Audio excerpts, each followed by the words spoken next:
Bonjour à toutes et à tous, ceci est un premier test de vidéo concernant le cours sur les flyers de Dubaï.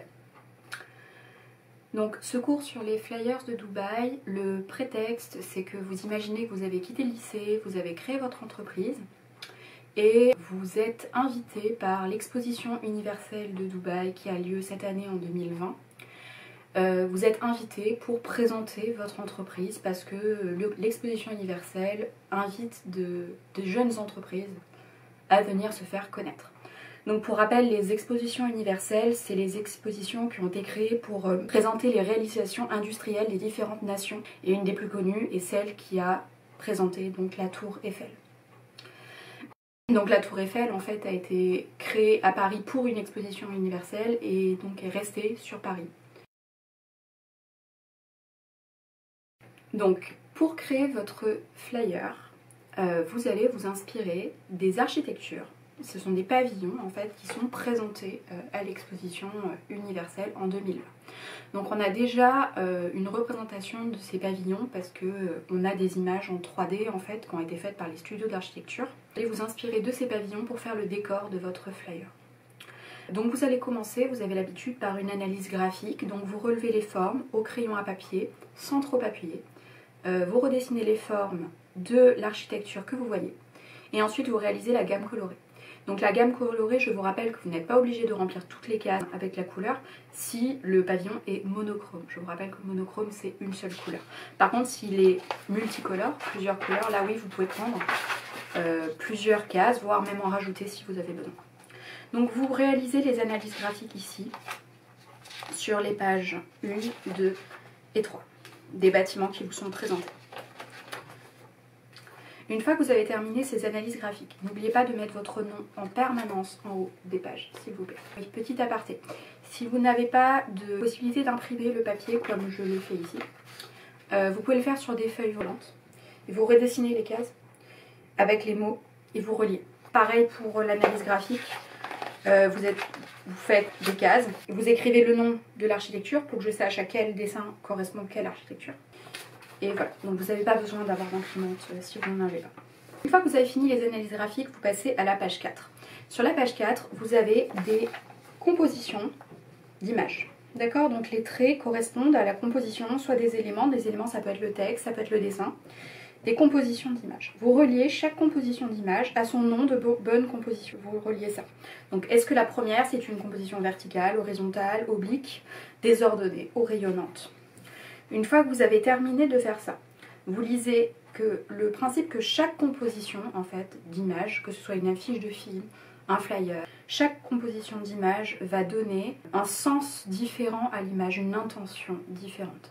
Et nous, c'est cette intention-là qui va vraiment nous intéresser pour votre flyer. Parce que ce que je veux que vous fassiez, c'est que vous réfléchissiez à votre image d'entreprise. L'image d'entreprise que vous allez vouloir créer plus tard. Donc, c'est ce qu'il y a ensuite. Donc, vous choisissez l'image d'entreprise.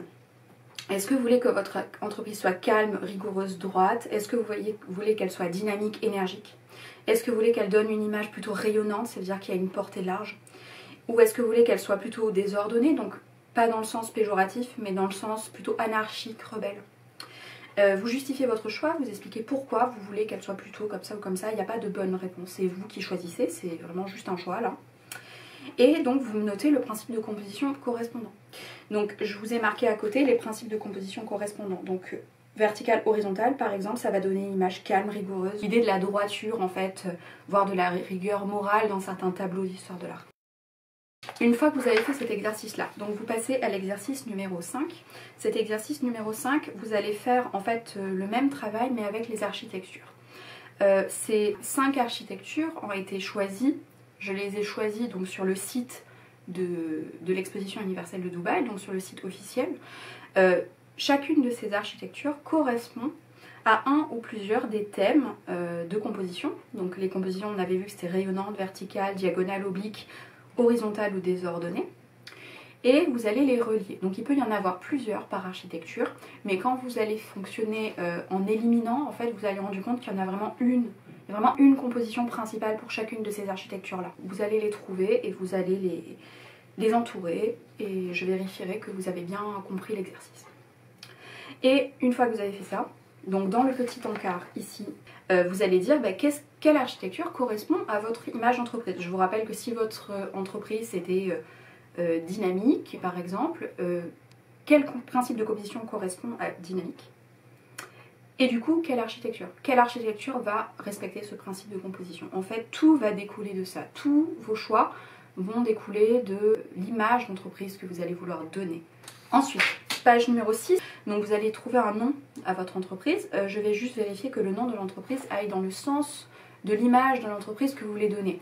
Si vous voulez donner une image d'entreprise dynamique et votre nom c'est Tortue, non, ça va pas aller. D'accord? Donc je vais juste vérifier ça. Vous allez mettre l'adresse, donc une ville, un pays, ça suffit. Donc vous pouvez mettre Douaumont-France par exemple. Un numéro de téléphone fictif, une adresse mail fictive. Ça c'est juste pour le flyer, ça sera en exemple mis dessus. Il est évident que quand vous créerez votre propre entreprise, il y aura un véritable numéro de téléphone avec une véritable adresse mail. Là on va juste prendre des exemples au hasard comme ça, mais on va quand même les placer dans le flyer pour vous donner une idée de où ça se place en fait. Vous réécrivez l'image d'entreprise, vous réécrivez le principe de composition correspondant, donc ça on l'a vu dans les pages précédemment, et vous remettez quelle architecture présentée donc à l'exposition universelle de Dubaï, quelle architecture va vraiment évoquer votre image d'entreprise par rapport au principe de composition de l'architecture. Donc normalement tout est logique en fait, il n'y a pas vraiment de place à l'interprétation. La seule chose sur laquelle vous avez une liberté totale, c'est choisir quelle image d'entreprise vous voulez donner. Ensuite, je vous ai mis le cahier des charges. Donc le cahier des charges, pour rappel, c'est ce qui rassemble tous les éléments qui doivent être présents sur une production. Et là, en l'occurrence, c'est un flyer et des flyers parce que vous allez en distribuer plusieurs. Donc le nom de l'entreprise, en grand et visible, on appelle ça la hiérarchisation des informations. Donc ce qui est plus important doit être plus grand, toujours. Un numéro de téléphone en plus petit, un petit peu moins important. Une adresse mail, pareil, en petit. Une adresse ville, pays, pareil, en petit. Un décor en couleurs inspiré des formes des architectures de l'exposition universelle. Des couleurs inspirées des architectures de l'exposition universelle. Donc les couleurs doivent être en relation avec l'architecture qui correspond à votre image d'entreprise. Et pour ça, vous allez vous référer donc à l'analyse graphique que vous aviez faite précédemment, page 1, page 2 et page 3. Donc vous respectez ces couleurs-là. Et bien sûr, le principe de composition choisi.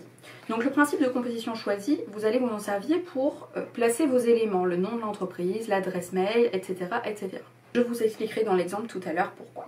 L'évaluation, donc vous avez les critères d'évaluation, je vais évaluer l'analyse des formes, analyse des couleurs, la justesse des principes de composition reliés, le nom de l'entreprise est cohérent, etc., etc., etc., les recherches et le projet.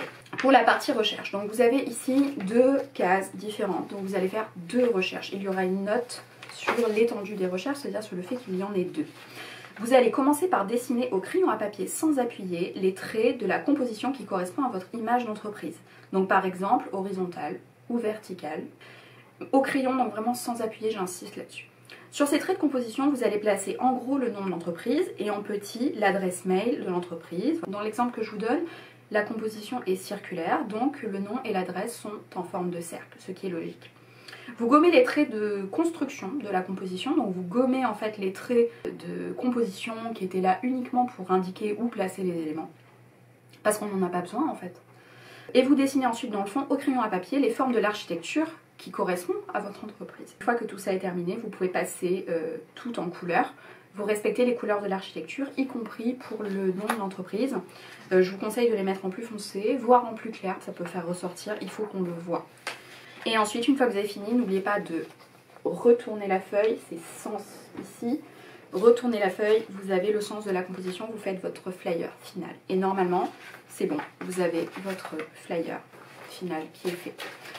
Bon, merci à toutes et à tous, j'espère que vous allez bien, j'espère que vos familles vont bien, j'espère que le confinement n'est pas trop dur pour vous. Je ne sais pas du tout quand est-ce qu'on va pouvoir se revoir, je ne sais pas ce qu'il en est des stages.